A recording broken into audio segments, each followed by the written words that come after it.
American government didn't come up with the idea of Silicon Valley and then said, hey, let's put this in San Francisco and it will work, right? Well, yes, but I'm going to push back on that.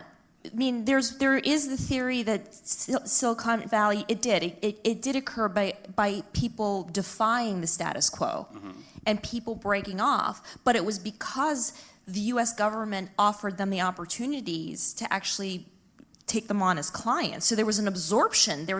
So there's a push, but there's also a pull. Yes, there's that support. Like if your kid is really good at math, you will just prepare him for the math Olympics. You won't make him a soccer player, right? So that's you are a mom and you're going to nurture your kid to his abilities. And I think if we create our success model, so let's create some world phenomenon says that this is the Turkish success story, then we will call it something. Let then government support that initiative, not create it, because government creates something, it sucks. Nobody wants to be there, and nobody wants to get that. Like, I mean, in my previous company, TÜBİTAK wanted to give us some insignificant amount of money. Only filling the forms took like 8 months. I mean, in a startup life, you're already like half your lifetime. So I think let's create our own success story and then decide on who needs to support it and how to nurture that. I just want to add one point, just for the matter of fact, that when it comes to the role of government in the U.S., actually the U.S. government has had an active role on the R&D side.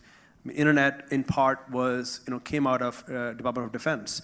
A lot of work that has been done there that was taken back into the private sector. So you look at Turkey, and I can say this, I'm not a Turkish citizen, that there's a huge amount of defense spending in this country, a big part of GDP.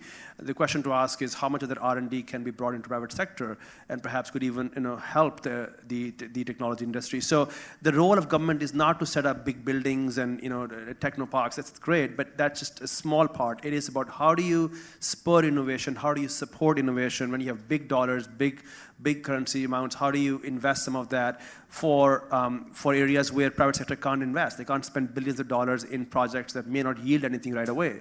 So that's where the U.S. government has been helpful. In fact, frankly, a lot of the debate right now in Washington is about when you're cutting budgets, people are concerned that you might throttle your long-term innovation, because government is no longer being able to write checks for major health breakthroughs or major technology breakthroughs.